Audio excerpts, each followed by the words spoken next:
મારું નામ અનામિકા છે. મારા જીવનમાં ક્યારેય સુખ આવ્યું નથી. બાળપણથી યુવાની સુધીની મારી સફરે મને ઘણી મુશ્કેલી આપી છે. જેમ જેમ એક છોકરી મોટી થાય છે, તેના હૃદયમાં ઘણી બધી ઈચ્છાઓ હોય છે અને તેની આંખોમાં ઘણા બધા સપના હોય છે. પણ મારા જીવનનો એક જ ઉદ્દેશ્ય હતો, જે મારું જીવન શાંતિથી જીવવાનો હતો. મારા જીવનમાં ન તો સુખ હતું કે ન તો શાંતિ. મારા એક વિચિત્ર જીવન બની ગયું હતું. હું મારા જીવનમાં સુખ જોવા માટે ઝંખતી હતી. હું દરેક ક્ષણે મરી રહી હતી. મને ખબર ન હતી કે મને સુખ ક્યારે મળશે. હું 3 વર્ષની હતી જ્યારે મારા પિતાએ આ દુનિયામાંથી વિદાય આપી હતી. હું મારા માતા પિતાની એકમાત્ર દીકરી હતી. અમારે કોઈ સંબંધી પણ ન હતા, ફક્ત મારા કાકા અને કાકી સિવાય. મારી માતા મારી કાકીની જેઠાણી હતી. મારા દાદા દાદી પણ આ દુનિયામાં ન હતા. મારા પિતાજીનો એક જ નાનો ભાઈ હતો. મારા મમ્મી પપ્પાએ ખૂબ જ ખુશીથી મારા કાકાના લગ્ન ગોઠવ્યા અને અમે બધા એક જ ઘરમાં સાથે રહેતા હતા. પછી અચાનક એક દિવસ મારા પિતાનું અકસ્માતમાં મૃત્યુ થયું. બધું એકદમ બરાબર ચાલી રહ્યું હતું. મારા પિતાનું કામ ઘણું સારું હતું અને તે ઘણું કમાતા હતા. પરંતુ જ્યારે તે મૃત્યુ પામ્યા અને મારી માતા અને મારો ખર્ચ મારા કાકા ઉઠાવવા લાગ્યા, ત્યારે કાકીને આ જરા પણ પસંદ ન આવ્યું. મા કાકીને ખૂબ આશા સાથે આ ઘરમાં લાવી હતી અને વિચાર્યું કે તેની દીવરાણી તેની બહેન બનીને રહેશે. પણ પિતાના અવસાન પછી માતા બીમાર પડવા લાગી. કાકીને ખરાબ લાગ્યું કે તેનો પતિ પોતાના પૈસામાંથી મા અને દીકરી અમને બંનેને સહારો આપે છે. આ રીતે ઘણા વર્ષો વીતી ગયા. મારી માતાએ બધું સહન કર્યું અને મારા કાકા અને કાકી સાથે રહી. જો તેને દીકરો હોત તો મારી માતા તેના પુત્ર સાથે ક્યાંક જાત, પણ દીકરી સાથે ક્યાં જવું? મારી માતાએ મારા પિતા સાથે તેની મરજીથી લગ્ન કર્યા હતા અને તે લોકોને મારા પિતા પસંદ ન હતા. જ્યારે મારી માતાએ ભાગીને મારા પિતા સાથે લગ્ન કર્યા, ત્યારે મારી માતાના પરિવાર સાથેના તમામ સંબંધો સમાપ્ત થઈ ગયા. કાકી અમને કંઈ પણ કહેતા તો કાકા એક શબ્દ પણ બોલતા નહીં. ઉલટાનું કાકા સૌ ચૂપ રહેતા. તે ક્યારેય સમજી શક્યા નહીં કે તેની ભાભીએ તેની આખી જિંદગી તેના બાળકની તળીકે ઉછેર્યો છે અને તેમનું શિક્ષણ પણ પૂરું કરાવ્યું હતું. કારણ કે મારા પિતાએ નાની ઉંમરે લગ્ન કરી લીધા હતા. તે સમયે મારા કાકા પણ નાના હતા, એટલે મારા કાકાના બધા કામ મારી મા જ કરતી. મારા મમ્મીને 7 વર્ષ પછી મા બનવાની ખુશી મળી હતી. તેથી જ મારી માતા કાકાને પોતાનું બાળક માનતી હતી. તેને કાકાને હંમેશા તેના પોતાના પુત્રની જેમ ઉછેર્યો. લગ્નની રાત્રે જ મારા પિતાએ માને કહ્યું હતું કે તારે મારા ભાઈને તારા પોતાના બાળકની જેમ પ્રેમ કરવો પડશે. મારા ભાઈ સાથે ક્યારેય ભેદભાવ ન કરવો, કારણ કે તેના માતા પિતા નથી અને હું નથી ઈચ્છતો કે તમે ક્યારેય તેને આનો અહેસાસ કરાવો. હું નથી ઈચ્છતો કે તમે ભાભી બનીને તેની સાથે ક્યારેય ભેદભાવ કરો. ભાભી મા સમાન છે, એટલા માટે તારે તેની માતાની જેમ કાળજી લેવી પડશે. મારી માતાએ મારા કાકાને બરાબર માતાની જેમ જ ઉછેર્યા હતા. હા, પણ હવે જ્યારે તેની પત્ની મારી માતા સાથે ખોટું કરી રહી હતી તો કાકા સાવ ચૂપ રહેતા. મારી માતાએ આ બધું સહન કર્યું અને એક ઘરમાં રહી તે કાકીનું બધું કામ કરતી. ત્યારબાદ ધીરે ધીરે કાકીએ 2 બાળકોને જન્મ આપ્યો. કાકીને દીકરી ન હતી અને પછી હું પણ યુવાન બની ગઈ હતી. મારી માતા બીમાર પડવા લાગી. હું મારી માતાને ખૂબ પ્રેમ કરતી હતી અને આખો દિવસ તેમની સેવામાં વ્યસ્ત રહેતી હતી. મમ્મીની હાલત એવી ન હતી કે તે પૈસા કમાવા માટે ઘર બહાર જઈ શકે અને હું પણ તે સમયે નાની હતી. પણ મમ્મીએ વિચાર્યું કે જ્યારે તેમની પુત્રી મોટી થશે ત્યારે તેમની સમસ્યા દૂર થઈ જશે, પરંતુ તેમ ન થયું. હું માતાની જગ્યાએ કાકીના તમામ કામ કરવા લાગી. તેની બધી વાતો સાંભળવા લાગી. અમે બંને મા દીકરી તેની વાત સાંભળીને સબર કરતા. આ સિવાય અમે કંઈ કરી શકતા નહીં. હવે જેમ હું મોટી થઈ રહી હતી, હું ખૂબ જ સુંદર બની રહી હતી.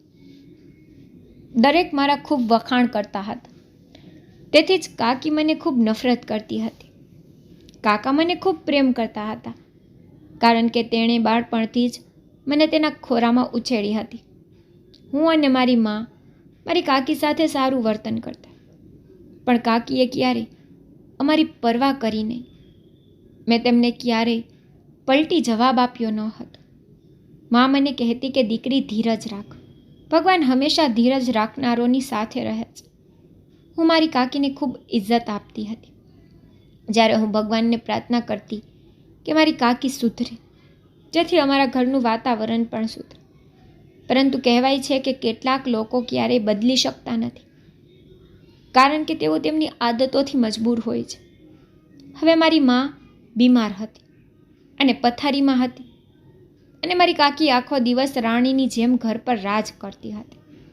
જ્યારે મમ્મીએ ઘરમાં આવી સ્થિતિ જોઈ, ત્યારે તેણે નક્કી કર્યું કે તે મારો સંબંધ નક્કી કરશે અને મારા લગ્ન જલ્દી કરાવી દેશે. તેથી મારી મમ્મીએ તેની એક મિત્રના પુત્ર સાથે મારો સંબંધ નક્કી કર્યો હતો. કોઈ પણ રીતે મારી માતાની મિત્ર મને ખૂબ પસંદ કરતી હતી, અને તેણે ઘણી વખત મારી માતા સાથેના મારા સંબંધને બંધ શબ્દમાં વર્ણવ્યા હતા. પણ હું નાની હતી, તેથી મારી માતા દર વખતે તેમને ના પાડતી. પણ હવે ઘરના સંજોગો જોઈને મા ઈચ્છતી હતી કે હું જલ્દી લગ્ન કરી લઉં, પરંતુ કાકીએ આ સંબંધને ખત્મ કરવામાં કોઈ કસર છોડી ન હતી. કાકીને લાગ્યું કે લગ્નમાં જે પણ ખર્ચ થશે તે તેના પતિ દ્વારા જ ઉઠાવવામાં આવશે, જ્યારે તે જાણતી ન હતી કે મારી માતાએ મારા માટે ઘણું જોડીને રાખ્યું છે. મારી માતાની મિત્રની નાનપણથી જ ઈચ્છા હતી કે હું તેના ઘરની વહુ બનું, પરંતુ મારી માતાએ મારા બાળપણમાં જ આ વાતનો ઇનકાર કર્યો હતો, કારણ કે મારી માતા માનતી હતી કે બાળકો જ્યારે મોટા થશે ત્યારે તેઓ જે ઈચ્છશે તે થશે. તેથી જ મારી માતાની મિત્ર પણ તે સમયે ચૂપ થઈ ગઈ. પણ હવે ફરી એકવાર મારી માતાની મિત્ર અમારા ઘરે મારો સંબંધ માંગવા આવી હતી, કારણ કે તેને તેના પુત્રની આંખોમાં મારા માટે પસંદગી દેખાવા લાગી હતી. તેનો દીકરો અને હું અમારા બાળપણમાં એક જ શાળામાં ભણતા હતા, અને તે ક્યારેક અમારા ઘરે આવતો હતો. આંટી પણ તેના પુત્રના લગ્ન કરાવવા માંગતી હતી. તેને તેના પુત્રને કહ્યું હતું કે તેને કોઈ છોકરી પસંદ હોય તો તેને કહેવું. તો તેણે મારું નામ લીધું હતું, જેથી આંટી ફરી અમારા ઘરે સંબંધ લઈને આવી હતી.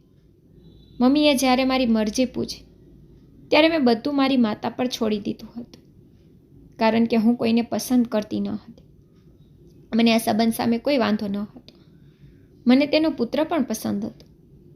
હું મારા સંબંધથી ખૂબ જ ખુશ હતી, અને કાકીને મારી ખુશી બિલકુલ પસંદ ન હતી, કારણ કે જ્યારે મારી માતા મારા સંબંધ વિશે વાત કરી રહી હતી, ત્યારે કાકીએ તેને ઘણી વખત મનાઈ કરી હતી.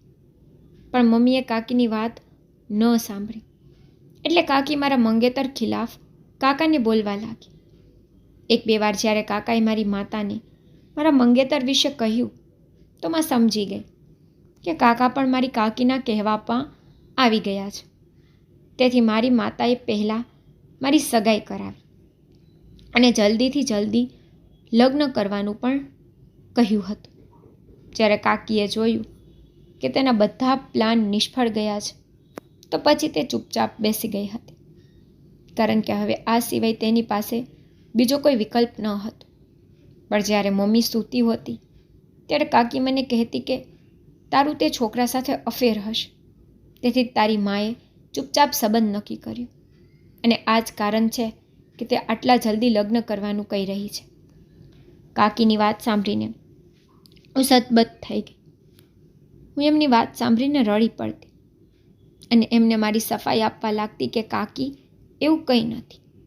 પણ મારી વાત સાંભળ્યા પછી કાકી મારી સામે ટોણા મારતી નજરે જોતી અને આખી વાત સાંભળ્યા વગર જ પોતાના રૂમમાં જતી રહેતી. તેના ગયા પછી હું રડતી હતી, પણ માતાને કંઈ ન કહેતી, કારણ કે આ રીતે તેણે ઘરમાં હંગામો મચાવ્યો હતો. એક દિવસ મમ્મીની તબિયત એટલી બગડી ગઈ કે હું ઝડપથી કાકાના રૂમમાં દોડી ગઈ અને તેના રૂમનો દરવાજો વગાડવા લાગી. તો કાકી દરવાજા પાસે આવ્યા અને પૂછ્યું, શું વાત છે? તું આટલા જોરથી દરવાજો કેમ ખખડાવે છે? મેં કહ્યું, મારી મમ્મીની તબિયત ખૂબ જ બગડી ગઈ છે. જલ્દી કાકાને મોકલો, મમ્મીને હોસ્પિટલ લઈ જવાની છે. કાકી કહેવા લાગ્યા, તે હજુ સૂઈ રહ્યા છે અને ચૂપચાપ તારા રૂમમાં ચાલી જા. એમને ખલેલ પહોંચાડવાની જરૂર નથી. હું રડતી રડતી મારા રૂમમાં આવી અને મારી માતાને બરાબર કરવાનો પ્રયત્ન કર્યો, પણ મમ્મી શ્વાસ લઈ શકતી ન હતી. તે તડપતી હતી. ફરીથી કાકાના રૂમનો દરવાજો ખખડાવા લાગી. એ વખતે કાકા દરવાજે આવ્યા. મેં રડીને તેને મારી માતાની સ્થિતિ વિશે જણાવ્યું. પછી અમે બંને સાથે મળીને મમ્મીને હોસ્પિટલ લઈ ગયા. અમે હોસ્પિટલ પહોંચ્યા ત્યારે ડૉક્ટરે મમ્મીને ઇમરજન્સીમાં દાખલ કરી હતી.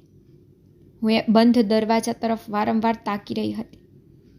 થોડીવાર પછી ડૉક્ટર રૂમમાંથી બહાર આવ્યા અને અમને જે સમાચાર સંભળાવ્યા તે સાંભળી તો મારા પગ નીચેથી જમીન નીકળી ગઈ, કારણ કે મારી મા મને છોડીને ચાલી ગઈ હતી. હું ખરાબ રીતે રડવા લાગી. ડૉક્ટરો તેમના શ્રેષ્ઠ પ્રયાસો છતાં મારી માતાને બચાવી શક્યા નહીં. મારા પિતા આ દુનિયામાંથી પહેલેથી જ ચાલ્યા ગયા હતા અને હવે મેં મારી માતાને પણ ગુમાવી દીધી હતી.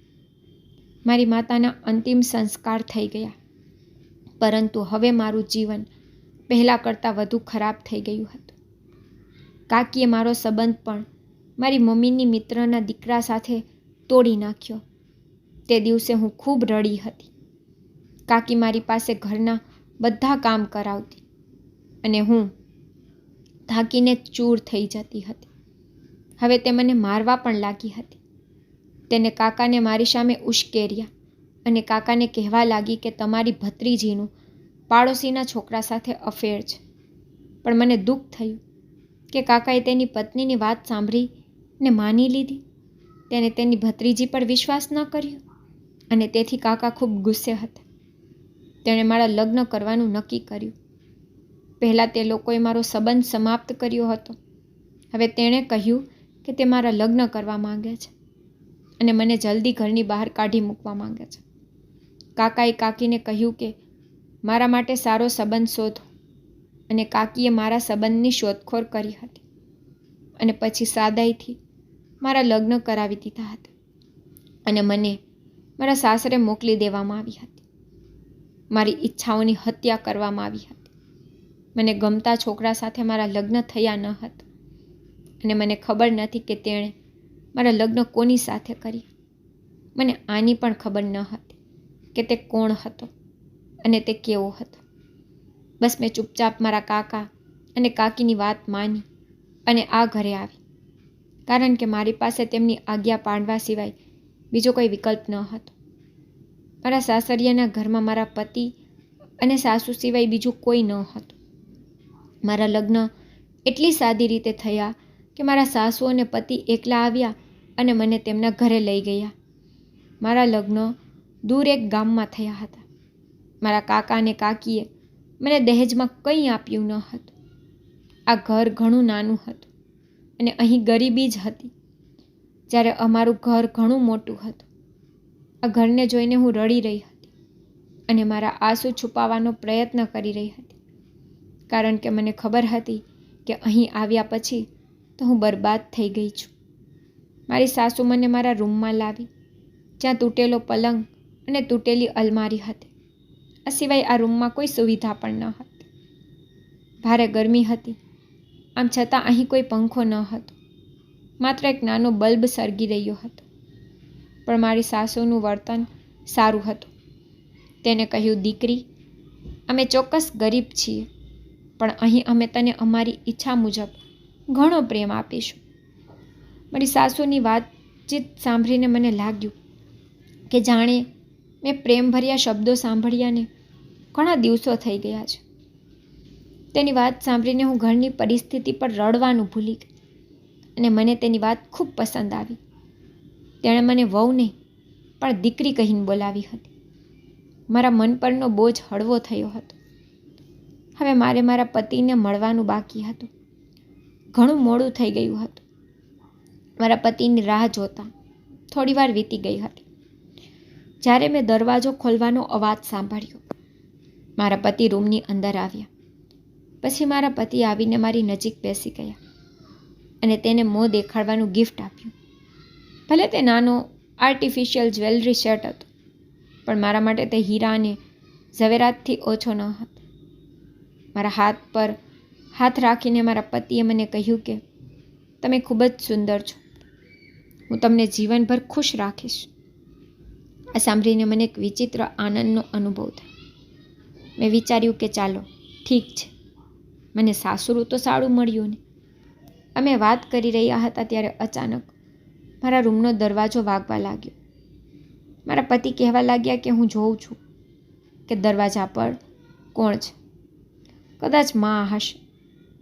મારા પતિએ દરવાજો ખોલ્યો તો દરવાજે મારી સાસુ ઊભી હતી, પણ મારા સાસુના હાથમાં સ્પ્રેની બોટલ હતી. તેણે કહ્યું, વહુ, મારે રૂમની અંદર સ્પ્રે કરવો છે. તેમણે કહ્યું કે અમારા ગામમાં મચ્છરોની સંખ્યા ઘણી છે અને મોટાભાગના મચ્છર તો અમારા ઘરમાં જ જોવા મળે છે, કારણ કે અમારા ઘરની આસપાસ વૃક્ષ વધારે છે. તેને મને બહાર જવાનું કહ્યું અને કહ્યું કે હું રૂમમાં સ્પ્રે કરું છું, કારણ કે હું નથી ઈચ્છતી કે મારી શહેરીમાં રહેતી વહુને લગ્નની પહેલી જ રાત્રે મચ્છર કરડે. તને ખબર જ હશે કે મચ્છર કરડવાથી કેટલી બીમારીઓ થાય છે. મારી સાસુની વાત મને એકદમ યોગ્ય લાગી. એ વાત તો સાચી છે કે મચ્છર કરડવાથી ઘણી બીમારીઓ થાય છે. મેં મારી સાસુને કહ્યું, તમે રૂમની અંદર સ્પ્રે કરી શકો છો. મારી વાત સાંભળીને તે હિચકિચાવા લાગી અને મને કહ્યું કે વહુ, તમારા બંને માટે ચૂલા પર દૂધ ગરમ કરવા મૂકી આવી હતી, પણ હું તો તે ભૂલી જ ગઈ.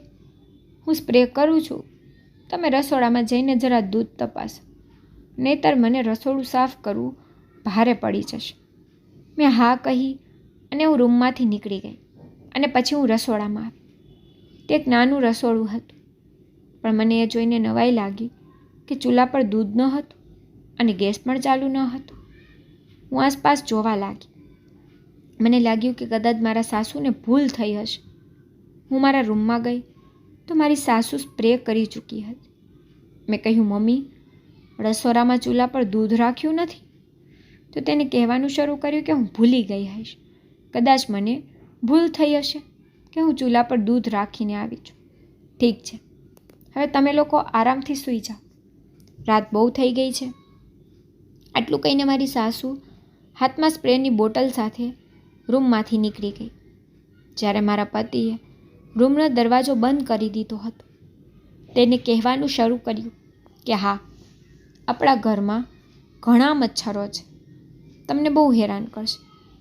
પણ મેં જોયું કે રૂમમાં માત્ર 1 કે 2 મચ્છર જ દેખાતા હતા, પરંતુ આ બીમારીઓ માટે પણ પૂરતા હોય છે.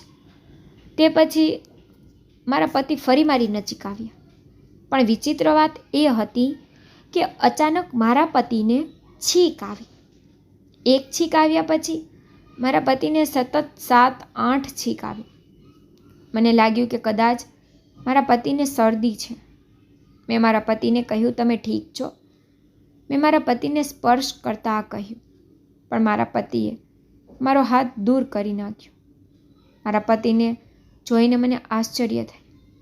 તે પછી મારા પતિએ જે કર્યું તે જોઈને હું ચોંકી ગઈ, કારણ કે મારા પતિ પાગલ જેવું વર્તન કરવાનું શરૂ કર્યું હતું અને તેની હરકતો ઘણી વિચિત્ર હતી. પહેલાં તે બેડ પર ઊભા થયા, પછી તેણે માથું નમાવીને આસપાસ જોવાનું શરૂ કર્યું. એવું લાગતું હતું કે તે કંઈક શોધી રહ્યા છે. રૂમમાં વધુ સામાન ન હતું તો તેણે પલંગ પર પડેલું ઓશીકું ઉપાડીને ફેંકી દીધું. હું તેને જોઈને ડરી ગઈ. હું તેની પાસેથી ભાગી રહી હતી. તે પછી તેને બેડ ઉપાડીને જ ફેંકી દીધો હતો. હું મારા હોશ ગુમાવી બેઠી હતી કે તે મારા પતિ આ બધું શું કરે છે. હું મોટેથી બૂમો પાડવા લાગી, મમ્મી, મમ્મી, પણ એવું લાગતું હતું જાણે મારી સાસુ ગાઢ નિંદ્રામાં સૂતી હોય. મારા પતિની આવી હરકતો જોઈને મને ખૂબ જ વિચિત્ર લાગ્યું. મારા પતિને આ કરવામાં ઘણો સમય લાગ્યો અને તે પછી તે પોતે જમીન પર સૂઈ ગયા. મારા પતિની આવી હરકતો જોઈને હું ચોંકી ગઈ. હું વિચારતી હતી કે મારા પતિને અચાનક શું થઈ ગયું. પછી મેં જોયું કે મારા પતિ ઊંઘી રહ્યા છે, તો મેં ફરીથી બેડ સેટ કર્યો અને હું બેડ પર સૂઈ ગઈ. પરંતુ હું મારા પતિથી ડરતી હોવાથી આખી રાત સૂઈ શકી નહીં. પણ સવારે જ્યારે હું જાગી તો મેં જોયું કે મારા પતિનું વર્તન સાવ સામાન્ય હતું અને આ જોઈને હું ચોંકી ગઈ. કારણ કે સવારે જ્યારે મેં આંખ ખોલી તો તેણે મને જોઈ કે તરત જ તેણે કહ્યું કે મને ખૂબ ભૂખ લાગી છે, મહેરબાની કરીને મારા માટે ચા બનાવી આપો. માં કદાચ પાડોશના ઘરે ગઈ છે. મારા પતિની વાત સાંભળીને મેં થોડી રાહત અનુભવી કે હવે મારા પતિ થોડા સામાન્ય થઈ ગયા છે. હું રસોડામાં ગઈ અને મારા પતિ માટે ચા બનાવવા લાગી. પછી અમે બંને પતિ પત્નીએ સાથે નાસ્તો કર્યો. પણ આ વખતે પણ વારંવાર મારું ધ્યાન મારા પતિની રાત્રે થતી પ્રવૃત્તિઓ તરફ જતું હતું. હવે મારા પતિ મારી સાથે ખૂબ જ પ્રેમથી વાત કરતા હતા. મારા પતિ હવે તેમના કામ પર જવા માટે ઘરેથી નીકળી ગયા હતા. થોડા સમય પછી મારા સાસુએ મને ઘરના કામકાજ વિશે બધું સમજાવ્યું અને પછી અમે બંને સાસુ અને વહુ ઘરની સફાઈ કરતા હતા. ત્યારે અમારી વાતચીત દરમિયાન મેં મારા સાસુને રાત્રે મારા પતિના કાર્યો વિશે જણાવી અને એ પણ કહ્યું કે હું તમને મોટેથી બૂમો પાડી રહી હતી, પણ તમે મારો અવાજ સાંભળ્યો નહીં. મારી સાસુ કહેવા લાગી કે મેં કંઈ સાંભળ્યું નથી, કારણ કે હું લગ્નને કારણે ખૂબ થાકી ગઈ હતી અને સૂઈ ગઈ હતી. પણ તને કોઈ વહેમ થયો હશે. એવું કંઈ નથી. મને ખબર હતી કે આ વહેમ નથી, પરંતુ તેમ છતાં મેં આ વાતને નજરઅંદાજ કરી. જ્યારે મારા પતિ રાત્રે આવ્યા ત્યારે તેઓ એકદમ ઠીક હતા. તે મારી સાથે ખૂબ જ પ્રેમથી વાત કરતા હતા. મેં તેને રાત વિશે કહ્યું ત્યારે તેણે કહ્યું કે તેને કંઈ યાદ નથી કે મેં આ બધું કર્યું છે અને શું તું મને દોષ આપે છે. પછી મેં ઝડપથી વિષય બદલી નાખ્યો કે તે ગુસ્સે ન થઈ જાય. તેથી મેં પ્રેમથી તેની સાથે વાત કરી ત્યારે તેનો મૂડ એકદમ ઠીક થઈ ગયો. આજે ફરી મારી સાસુ રૂમમાં આવી અને કહેવા લાગી કે વહુ મને સ્પ્રે કરવા દે. મેં કહ્યું મમ્મીજી, મને ક્યાંય મચ્છર નથી દેખાતા. તો તે કહેવા લાગી જ્યારે રાત્રે લાઇટ બંધ હોય ત્યારે મચ્છર આવે છે, મને સ્પ્રે કરવા દે. તું એક કામ કર, હું ઘરનો દરવાજો બંધ કરવાની ભૂલી ગઈ છું, તું દરવાજો બંધ કરીને અંદર આવ. હું મારી સાસુ સાથે વાત કરીને દરવાજો બંધ કરવા ગઈ અને દરવાજો બંધ કરીને હું તરત રૂમમાં આવી તો મેં જોયું કે મારા પતિ છીકો ખાતા હતા. મેં તેની સામે જોયું અને કહ્યું, તમને શું થયું છે? મારી સાસુ કહેવા લાગી કે કદાચ શરદી થઈ ગઈ હશે. આટલું કહીને તે ઝડપથી રૂમમાંથી નીકળી ગઈ. તે પછી મારા પતિએ દરવાજો બંધ કરવાનું કહ્યું અને અચાનક ફરીથી તેણે તે જ રૂપ બતાવવાનું શરૂ કર્યું જે તેણે ગઈકાલે રાત્રે બતાવ્યું હતું. આજે પણ હું ખૂબ ડરી ગઈ હતી અને જોર જોરથી બૂમો પાડી રહી હતી અને મારા સાસુને બોલાવી રહી હતી. હું રૂમમાંથી બહાર નીકળવા માંગતી હતી, પરંતુ મારા પતિ રૂમના દરવાજા પાસે ઊભા હતા. મને ચિંતા હતી કે કદાચ તે મને મારશે, પરંતુ આજે પણ ઘણું પાગલપણું બતાવ્યા પછી મારા પતિ પોતે જ જમીન પર સૂઈ ગયા. હું સમજી શકતી ન હતી કે મારા પતિને શું પરેશાની છે. જ્યારે મેં સવારે ઉઠીને મારી સાસુને આ બધા વિશે પૂછ્યું તો તેણે ફરીથી મારી અવગણના કરી અને કહેવા લાગી, તને ભૂલ થઈ છે. મને એકવાર ભૂલ થઈ હશે, પર વારંવાર નહીં.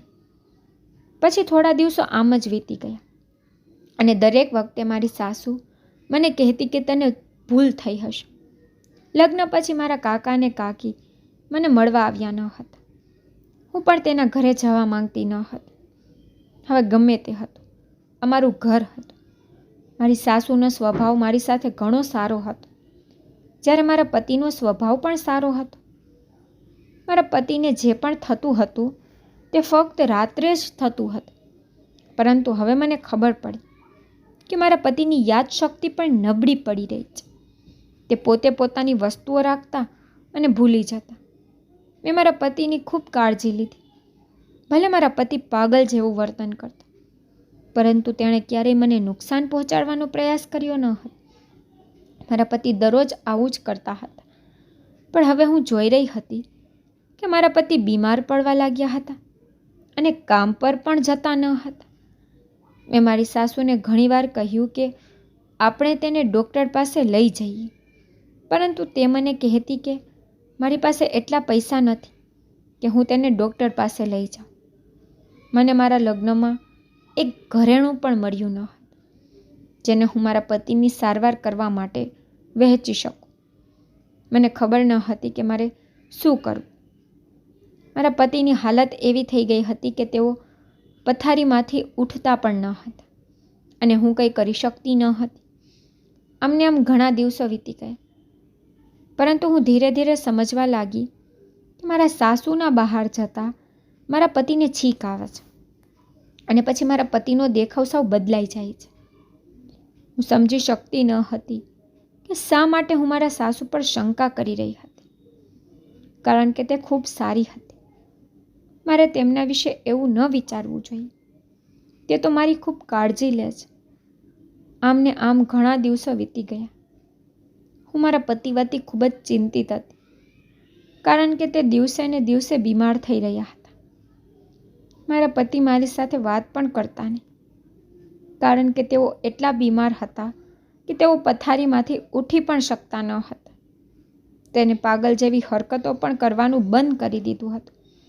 પરંતુ મારી સાસુ હજી પણ મારા રૂમમાં આવતી અને મચ્છરોનો સ્પ્રે કરતી. હું સમજી શકતી નહીં કે મારા રૂમમાં ક્યાંય મચ્છર જોવા મળતા નથી, તો આવું કેમ કરે છે. પરંતુ મારા પતિની સેવા કરવામાં મેં ક્યારેય કોઈ કસર છોડી ન હતી. હું તેમને સમયસર ભોજન આપતી હતી. દવા તેને મળતી ન હતી, કારણ કે અમારી પાસે તેની સારવાર કરાવવાના પૈસા ન હતા. ઘરે ઉપલબ્ધ રાશનમાંથી ભોજન તૈયાર કરવામાં આવી રહ્યું હતું, કારણ કે મારા પતિએ પણ કામ પર જવાનું બંધ કરી દીધું હતું. મને મારા ભાગ્ય માટે પસ્તાવો થયો, એવું વિચારીને કે આખરે આ જ મારું ભાગ્ય છે. મારા જ નસીબમાં આ બધું કેમ લખેલું છે. લગ્ન પહેલાં હું મારા કાકા અને કાકીના કારણે ઘણી મુશ્કેલીમાં રહેતી હતી, અને લગ્ન કર્યા પછી હું ખૂબ જ પરેશાનીઓથી ઘેરાયેલી છું. પરંતુ હું કંટાળીને અહીંથી જઈ શકતી નહીં, કારણ કે તે મારું સાસરિયાનું ઘર છે. મારી કાકીના ઘર કરતાં વધુ શાંતિ અહીં હતી. હું ફરીથી તે નરકમાં જવા માંગતી ન હતી. તેથી મેં અહીં જ દિવસો પસાર કરી. જ્યારે એક દિવસ મારી સાસુ આવી અને કહેવા લાગી, વહુ, આજે આ કપડાં પહેરો, આજે ઘરે મહેમાનો આવવાના છે. તેની વાત સાંભળીને મને આશ્ચર્ય થયું, કારણ કે મારા લગ્નને લગભગ 7 મહિના થઈ ગયા હતા. આજ સુધી અહીં કોઈ મહેમાન આવ્યું ન હતું, તો હવે કોણ આવશે. મારી સાસુએ કહ્યું, વહુ, તમે તૈયાર તો થાવ, તમારા માટે એક સરપ્રાઈઝ છે. મારા સાસુની વિનંતી મુજબ હું તૈયાર થઈ ગઈ, પણ અડધી રાત થઈ ગઈ હતી. હજુ કોઈ મહેમાન આવ્યું ન હતું. હું કપડાં બદલાવા રૂમમાં જતી હતી, ત્યારે મારી સાસુએ મને બોલાવી, અને તે સમયે મારા પતિ ખૂબ જ ગાઢ ઊંઘમાં હતા. મારા સાસુએ મને તેના રૂમમાં બોલાવી, અને હું એ જોઈને સતબત થઈ ગઈ કે રાત્રે મારી સાસુના રૂમમાં 2 અત્યંત વિચિત્ર માણસો બેઠા હતા, જેમને જોઈને મને સારું ન લાગ્યું. તે બંને મારી સામે ખૂબ જ ધ્યાનથી જોઈ રહ્યા હતા. મારા સાસુએ તેને કહ્યું કે જે મને આ છોકરી માટે સૌથી વધુ કિંમત આપશે તેને હું આ છોકરી સોંપી દઈશ. મારા સાસુની વાત સાંભળીને મારા પગ નીચેથી જમીન નીકળી ગઈ હતી. છેવટે તે આ શું કહેતી હતી. હું કહેવા લાગી, આ લોકો કોણ છે અને તમે મને તેની સાથે ક્યાં મોકલો છો. પણ તે માણસો બળપૂર્વક મારા મોં પર હાથ મૂકીને મને ક્યાંક લઈ ગયા. મધ્યરાત્રિ હતી, તેથી તેઓ મને ખૂબ જ શાંતિથી લઈ ગયા, અને કોઈને ખબર ન પડી કે હું તેમની સાથે જઈ રહી છું. હું પોતાને મુક્ત કરવાનો સખ્ત પ્રયાસ કરી રહી હતી, પણ બંનેએ મને ખૂબ જ જોરથી પકડી રાખી હતી અને મારા આંખ પર પટ્ટી પણ બાંધી દીધી હતી. જ્યારે તે લોકો મને એક અજાણી જગ્યાએ લઈ ગયા અને મને ત્યાં ઊભી કરી દીધી. આ ખૂબ જ વિચિત્ર જગ્યા હતી. અહીં ઘણી સ્ત્રીઓ હતી અને કેટલાક વિચિત્ર પુરુષો પણ. હું સમજી ગઈ કે આ એક કોઠો છે. બેમાંથી એક વ્યક્તિએ મારે વધારે પૈસા આપ્યા અને પછી મને રૂમમાં લઈ જવામાં આવી. હું રડતી હતી, આજીજી કરતી હતી, પરંતુ મારી વાત સાંભળવામાં આવતી ન હતી. હું સમજી શકતી ન હતી કે શું થઈ રહ્યું છે. થોડો સમય પસાર થયો જ્યારે એક મહિલા રૂમની અંદર આવી. હું હાથ જોડીને તેની સામે ઊભી રહી અને કહ્યું કે કૃપા કરીને મને અહીંથી બહાર કાઢો. હું મારી સાસુને ક્યારેય માફ નહીં કરું. મારી વાત સાંભળીને તે જોર જોરથી હસવા લાગી અને કહ્યું કે તારા જેવી ઘણી અભાગી અહીં આવી છે. તેણે જે કહ્યું તે સાંભળીને હું સતબત થઈ ગઈ. તેણે મને એક એવું સત્ય કહ્યું જે સાંભળીને મારા પગ નીચેથી જમીન નીકળી ગઈ. તેણે કહ્યું, હા, સંબંધમાં તું મારી ભાભી લાગે છે. તને મોકલનાર સ્ત્રી મારી માતા છે અને તારો પતિ મારો સોતેલો ભાઈ છે. ખરેખર મારી માતાએ તારા પતિના પિતા સાથે લગ્ન કર્યા હતા. પછી અમારા પિતાનું અવસાન થયું અને જ્યારે હું મોટી થઈ ત્યારે મેં ભાગીને લગ્ન કર્યા. હવે હું અને મારા પતિ સાથે મળીને આ કોઠો ચલાવીએ છીએ. મારી માતાને તેનો સોતેલો દીકરો જરા પણ પસંદ ન હતો. તેથી તેઓ તેને બાળપણથી લઈને અત્યાર સુધી ખૂબ જ પરેશાન કર્યો છે. મારી માતા તેને ખોરાકમાં દવા ભેળવીને તેના મગજનો નાશ કરવાની દવા આપે છે. મેં કહ્યું, પણ મેં તો ક્યારેય મારી સાસુને મારા પતિને દવા આપતા જોયા નથી. તેની પાસે તો પૈસા નથી અને મારા પતિ ઘરે બીમાર પડ્યા હતા.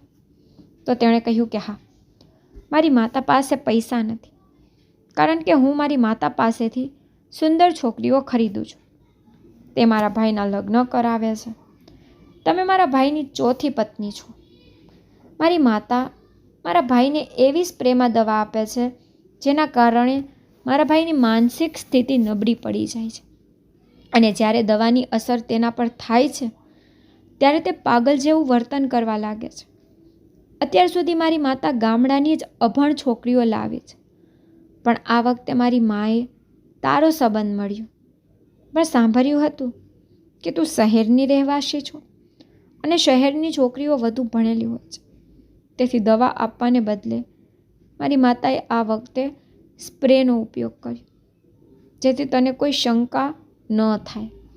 તે તેના સોતેલા પુત્રનો ઉપયોગ કરે છે, તેના લગ્નનું આયોજન કરે છે અને મારા ભાઈને એવી મજબૂત દવાઓ આપવામાં આવે છે કે થોડા દિવસો પછી તે બીમાર થઈ જાય છે અને તે તેની માંદગીમાં લીન થઈ જાય છે અને તેની પત્ની ક્યાં છે તે પણ જાણતો નથી.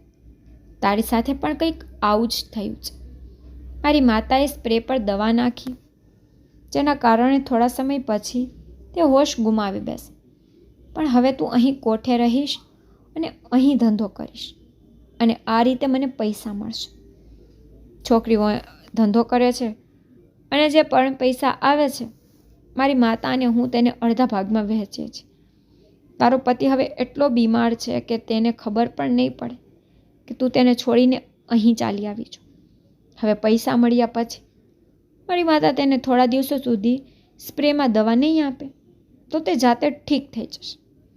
જો તે સ્વસ્થ થઈ જશે તો તે તને યાદ કરશે. પછી મારી માતા તેને કહેશે કે છોકરી તારી બીમારીથી કંટાળીને અહીંથી તેના માતા પિતાના ઘરે જતી રહી છે અને હવે તારી સાથે રહેવા માંગતી નથી. દર વખતે અમે અમારા ભાઈના દિલમાં તેની પત્નીઓ સામે એ જ રીતે નફરત પેદા કરી છે અને દર વખતે તે અમારી સલાહ મુજબ લગ્ન કરે છે, પરંતુ જ્યારે તે બીમાર પડે છે ત્યારે તેની પત્નીઓ અમે ઉપાડી લઈ જઈએ છીએ અને પછી તેમની પાસે ધંધો કરાવીએ છીએ. અને હું પણ તારી સાસુની દીકરી છું. મારા ભાઈને દર વખતે સારો સંબંધ મળ્યો છે. તે આ સમજે છે કે બીમારીને કારણે બધી છોકરીઓ તેને છોડી દે છે. તેને એટલી ભારે માત્રામાં દવા આપવામાં આવે છે કે તે ભૂલી જાય છે કે તેને તેની પહેલી પત્ની સાથે શું કર્યું. તેની યાદશક્તિ એટલી નબળી પડી જાય છે કે તે તેની જૂની પત્નીઓને યાદ નથી કરતો અને તે નવી પત્ની સાથે પાગલપણું કરવા લાગે છે. કોક મારા ભાઈથી ડરી જાય છે અને ડરથી તેના માતા પિતાના ઘરે જવાની વાત કરે છે. તેથી અમે તેને ઉતાવળમાં અહીં લઈ આવીએ છીએ. આજ સુધી અમારું સત્ય કોઈને જાણવા મળ્યું નથી. હવે તમે અહીં અમારી સાથે ધંધો કરો અને વધુ હોશિયાર બનવાનો પ્રયાસ ન કરો. આ સાંભળીને મારા પગ નીચેથી જમીન સળગી ગઈ. હું સમજી શકતી ન હતી કે શું કરવું. આનો અર્થ એ થયો કે મારા પતિ બરાબર વ્યક્તિ હતા અને આ લોકો તેનો ફાયદો ઉઠાવતા હતા. આ લોકોએ ખબર નહીં કે કેટલી છોકરીઓની જિંદગી બરબાદ કરી નાખી હતી. હું મારા ભાગ્ય પર ખૂબ રડતી હતી. હું બેઠી હતી અને રડતી હતી. હું સમજી શકતી ન હતી કે હું અહીં કેવી રીતે બહાર નીકળી શકું. પછી અચાનક મારી નજર રૂમમાં ખુલતી બારી પર ગઈ અને જોયું તો તે બારી બહાર ખુલતી હતી. ભલે તે બીજા માળે હતી, પરંતુ મને લાગ્યું કે કંઈ પણ કરીને અહીંથી નીકળી જાઉં, મારી ઇજ્જત બચાવવા માટે, અને હું મારા પતિને પણ બચાવવા માંગતી હતી. કોઈ પણ રૂમમાં આવે તે પહેલાં હું બારીમાંથી કૂદી ગઈ. મારા પગમાં ખૂબ જ ઊંડી ઈજા થઈ હતી, પણ તેમ છતાં હું ત્યાંથી ભાગી ગઈ અને પોલીસ સ્ટેશન ગઈ અને પોલીસને આખી વાત કહી. પોલીસે તે કોઠાને સીલ કર્યું અને તે યુવતીઓના નિવેદન પણ લેવામાં આવ્યા હતા જે કોઠે ધંધો કરતી હતી. ત્યાં બધાએ પોતાના નિવેદનો આપ્યા. ત્યાં કેટલીક છોકરીઓ હતી જેનું અપહરણ કરીને ત્યાં રાખવામાં આવી હતી. પોલીસે મારી સાસુની પણ ધરપકડ કરી હતી, કારણ કે તે તેની પુત્રી અને તેના પતિ સાથે મળેલી હતી. પરંતુ મેં પોલીસની મદદ લીધી અને મારા પતિને હોસ્પિટલ લઈ ગઈ, જ્યાં મારા પતિની સારવાર થઈ અને તે થોડા ઠીક થયા. ત્યારે મેં મારા પતિને તેની માતા અને તેની સોતેલી બહેન વિશે સમગ્ર સત્ય જણાવ્યું.